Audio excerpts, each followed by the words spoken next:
From the brain to the spinal cord and to the peripheral nerve. Welcome to our podcast Neurosurgery on the Move. Bersama saya Dr. Theo dan saya Dr. Angki. Kami berdua akan menemani Neurovelas pada episode kali ini. Podcast Neurosurgery on the Move ini merupakan salah satu aplikasi dari Tridharma Perguruan Tinggi, yakni pengabdian kepada masyarakat yang akan tayang setiap bulannya di kanal YouTube kami, yang akan membahas tentang topik-topik sekitar bedah saraf antara operasi hingga penyakitnya, dan tentunya akan ditemani oleh narasumber yang kece dan kompeten.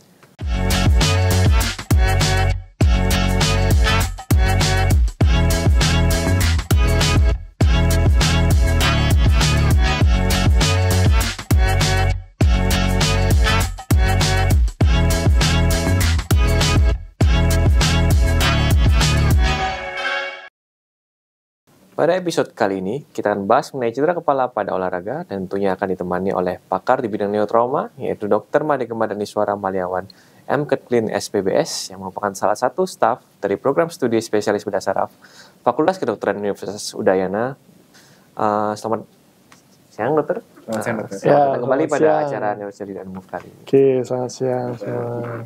Untuk memulai podcast hari ini, Dokter, mungkin ke pertanyaan pertama saja. Kita membahas tentang tema yaitu cedera kepala pada olahraga. Untuk cedera kepala pada olahraga sendiri itu seberapa sering sih, Dokter, kalau kita temukan di lapangan? Ya, jadi cedera kepala pada olahraga itu sebenarnya tergantung dari olahraganya. Jadi beberapa olahraga mungkin terlihat santai, tapi ternyata bisa juga menimbulkan cedera kepala ya. Jadi ada beberapa jenis olahraga yang misalnya bersepeda, rugby, ya, tinju. Paling nggak itu sekitar 10% dari olahraga yang berhubungan dengan terjadinya cedera kepala ya. Cuman itu semua bisa juga tergantung dari tingkat kompetisinya ya, tingkat kompetisi misalnya atletnya tingkat kompetisinya ini profesional atau amatir yang tingkat atas, itu mungkin kejadian cederanya mungkin akan lebih tinggi ya. Kemudian bisa juga ada faktor usia ya, dimana kalau dia usia anak-anak atau remaja itu cederanya juga akan lebih tinggi. Yang terakhir itu peralatan pelindung, dimana kalau dia olahraganya itu atletnya memakai alat perlindungan yang cukup lengkap, mungkin bisa menurunkan tingkat kejadiannya cedera kepala. Ya. Bagaimana gejala dari cedera kepala pada olahraga ya mungkin, Dokter? Ya, jadi untuk cedera kepala sendiri itu keluhannya bisa beragam ya. Yang pertama itu mungkin akan ada keluhan atau gangguan dari kognitif ya, misalnya kesulitan konsentrasi, kemudian kesulitan untuk daya ingat ya. Kemudian ada juga bisa gangguan dari fisik ya, misalnya nyeri kepala, pandangan kabur, mual muntah, kemudian kejang. Kemudian yang terakhir ya mungkin ada juga gejala dari keluhan emosional ya, gejala atau keluhan emosional, misalnya gangguan emosi ya, gangguan mood. Ya, sebenarnya banyak juga jenisnya. Ya. Saya ingin bertanya lagi, Dok. Misalkan, kan kalau misalkan kita di olahraga, kita sudah jatuh, terus puyeng itu, Dok ya. Puyeng, kemudian kita lanjut, saya masih mau main nih. Apa kira-kira bahayanya kalau misalkan kita sudah mengalami cedera kepala di awal, kemudian kita tetap melanjutkan olahraga tersebut, Dok? Ya, jadi terkait dengan pertanyaan tadi ya, pada atlet itu cenderung memaksakan diri ya, karena tuntutannya mungkin ya. Jadi ya tuntutan harus menang ya, prestasi, kemudian tuntutan tim ya. Hadiah mungkin juga, misalnya kalau Angki hadiah ikut lomba futsal, hadiahnya itu tinggi, mungkin akan memaksakan diri walau sudah cedera. Jadi pada atlet itu ada kecenderungan untuk memaksakan diri. Jadi gejala tadi, keluhan cedera kepala itu mungkin seringkali diabaikan ya. Jadi itu bedanya pada atlet dan pada orang biasa ya. Kemudian Kenapa kok apa bahayanya kalau misalkan kita sudah cedera, kemudian kita lanjutkan Oh apakah iya. ada dampaknya. Dampaknya itu jika kita sudah terkena cedera kepala atau cedera otak, atau yang terutama gegar otak seperti itu ya. Kemudian kita terkena lagi gegar otak yang kedua, itu ada yang namanya second impact syndrome. Ya, jadinya gejala gegar otak kedua yang dialami pada saat gegar otak pertama itu belum cukup sembuh, itu biasanya memberikan efek yang lebih berat dari gegar otak yang pertama. Jadi efeknya, tingkat keparahannya, gejala itu lebih berat ya. Sehingga mungkin akan diperlukan tindakan yang lebih lebih invasif lagi mungkin ya.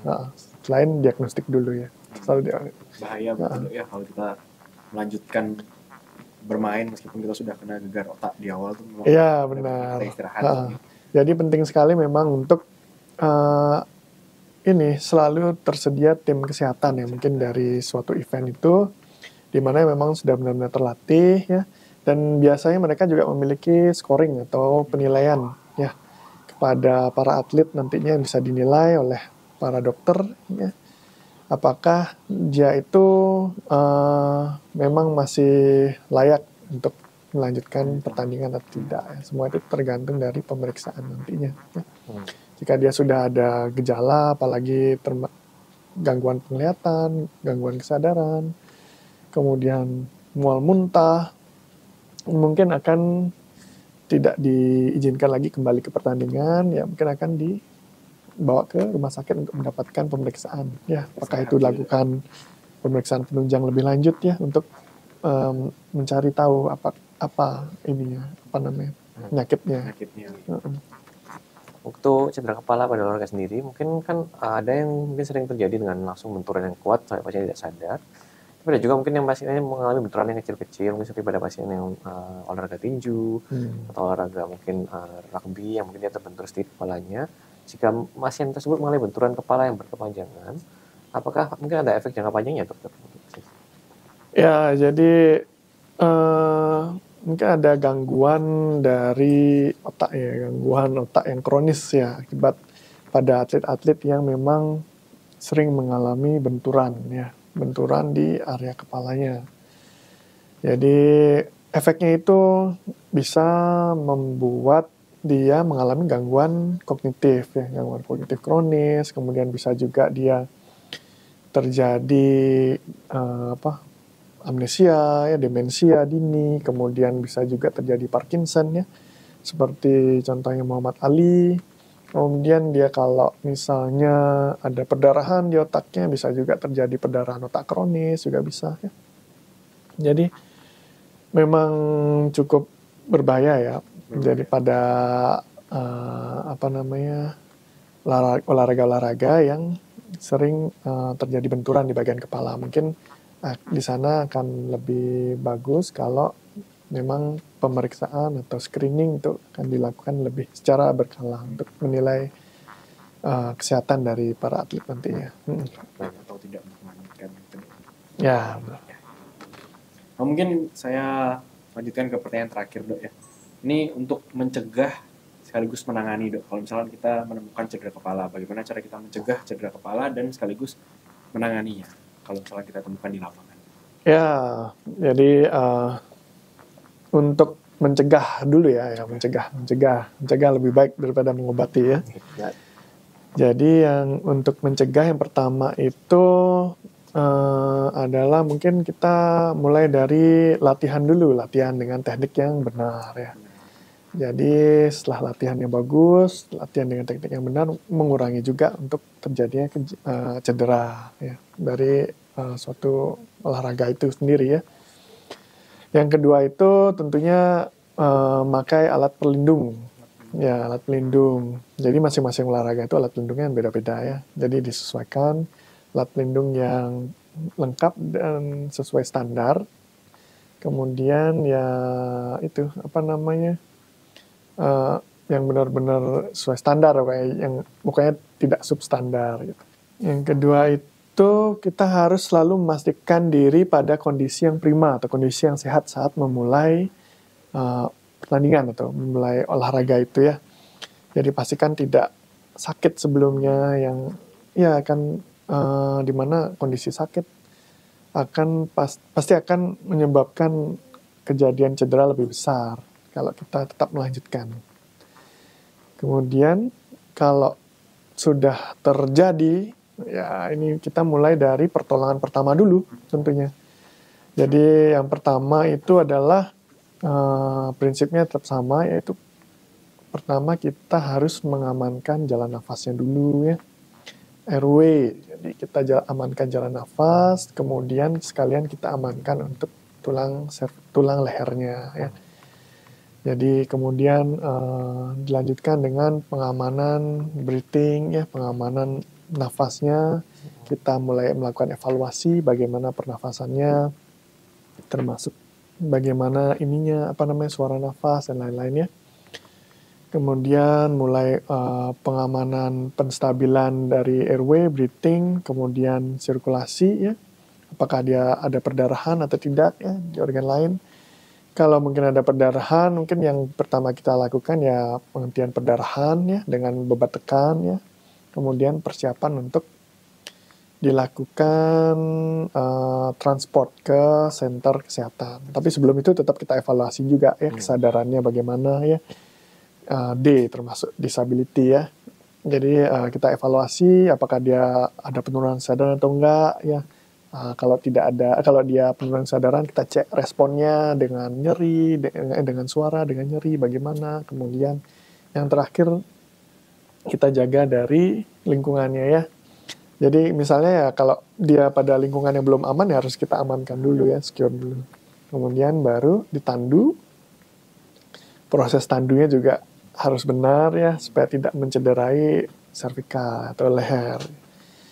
Jadi kemudian baru ditransport ke center rumah sakit atau center kesehatan yang memang menjadi rujukan untuk cedera, untuk trauma ya. Oke, baik. Mungkin sebelum kita mengakhiri podcast pada hari ini, dokter, apakah ada take home message yang mungkin dokter mau berikan kepada pemirsa di rumah, terutama mungkin untuk pemirsa kita mungkin yang sering untuk berolahraga dan berisiko mengalami cedera kepala? Ya, take home message. Jadi pencegahan itu selalu lebih baik daripada pengobatannya. Jadi pastikan berlatih dengan teknik yang benar dulu untuk mengurangi cedera, kemudian selalu pakai perlindung dengan yang sesuai standar dan pelindung yang lengkap ya pada saat berkompetisi. Ya. Kemudian ketiga itu adalah selalu kalau berkompetisi ya atau berolahraga pada kondisi yang prima atau kondisi yang benar-benar sehat. Dan selanjutnya itu untuk penanganan pertama pada pasien cedera itu tetap ya airway, breathing, circulation ya, kemudian cek kesadaran, disabilitas ya, kemudian environment ya, itu sesuai dengan standar ATLS ya, itu tetap dilakukan. Baik. Terima kasih banyak dokter atas penjelasannya yang luar biasa lengkap pada podcast kali ini. Mungkin sedikit menyimpulkan, tadi kita sudah membahas mengenai cedera kepala pada olahraga, bagaimana angka kejadiannya, dan juga bagaimana cara mencegah maupun penanganannya saat kita menemui kasus cedera kepala pada olahraga. Sekali lagi terima kasih banyak kepada Dr. Made Gemadani Iswara Maliawan, MKet Clean SPBS, yang sudah meluangkan waktunya untuk ikut di podcast ini. Bila ada komentar atau masukan atau saran topik yang akan dibahas, bisa menghubungi kami di Instagram kami @neurosurgery.udayana atau di kanal YouTube kami di Bedah Saraf Unut.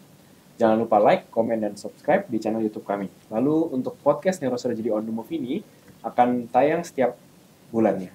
Jangan lupa nantikan dan sampai jumpa di episode Neurosurgery on the Move berikutnya. Saya Dr. Theo. Saya Dr. Angki. Salam Neurosurgery on the Move.